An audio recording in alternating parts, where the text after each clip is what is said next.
श्री दत्तात्रय प्रभूंचा अवतार दिन महोत्सव या निमित्ताने श्री दत्तात्रय प्रभूंच्या चरित्रावर आपल्याला जे काही मार्गदर्शन लाभणार आहे ते श्रवण करण्यासाठी सर्वांना विनंती आहे आपण सभागृहामध्ये स्थानापन्न व्हावं।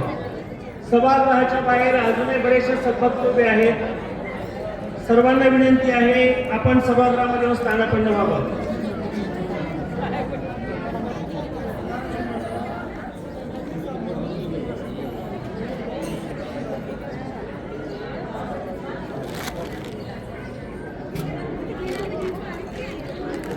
अजूनही सभागृहाच्या बाहेर गर्दी आहे।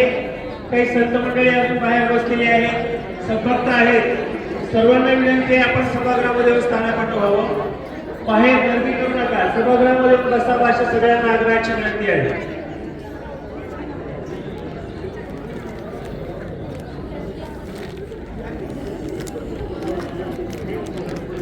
हा मुख्य कार्यक्रम म्हणजे धर्मसभा। या धर्मसभेच्या प्रसंगी उपस्थित झालेल्या सर्व आचार्यगणांचं मनापासून मी सहर्ष स्वागत करतो। धर्मसभेला या ठिकाणी सुरुवात होत आहे। सर्वांना आग्रहाची विनंती आहे आपण सभागृहामध्ये स्थानापन्न व्हावं।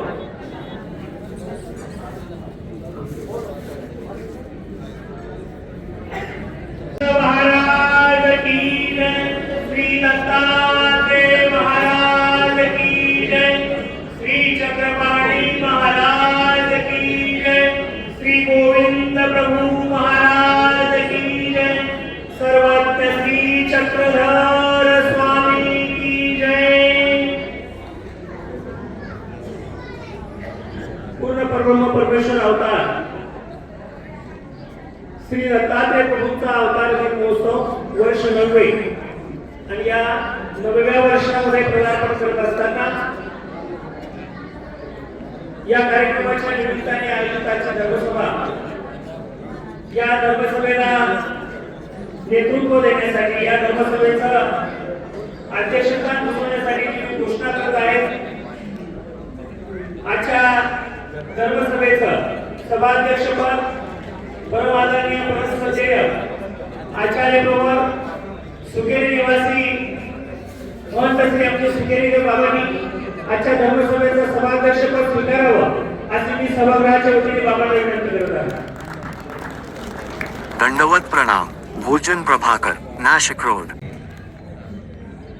सभेच्या वतीने आणि आयोजकांच्या वतीने मी अनुमोदन देतो। धन्यवाद।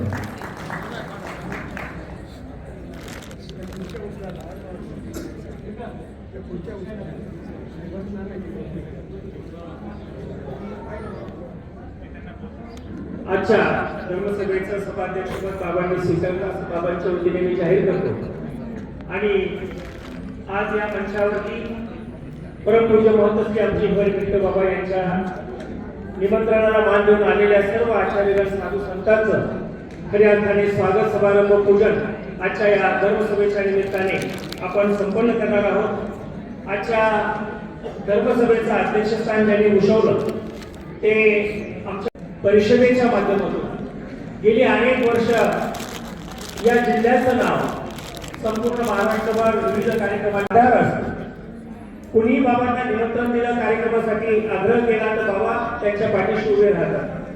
कुठल्याही प्रकारे हा जिल्हा म्हणजे माझा जिल्हा, या जिल्ह्याचं वैभव वाढलं पाहिजे, या जिल्ह्यामध्ये धर्मकार्य जोमाने उभं राहिले पाहिजे अशी गेले अनेक वर्ष जीवनभर त्यांनी पंथाच्या प्रसाराच्या कार्याला झोकून दिलेला आहे। आणि श्री क्षेत्र सुख्यानं हे देवस्थान केवळ एक धर्म ठिकाण नसून ते ज्ञान प्रसाराचं केंद्र होतं। ज्ञान प्रसाराचं केंद्र ज्यांनी पुढे आणलं, या सर्व सुखेंद्र आमच्या साधू संतांचे खूप उपकार आहेत पंथावर।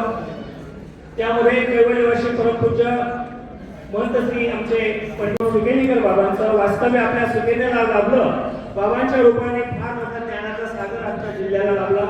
बाबांनी सुद्धा अनेक कार्यक्रमातून धर्मप्रचाराचं धुरा सांभाळली आणि त्या महत्वपूर्ण अशा गादीवर विराजमान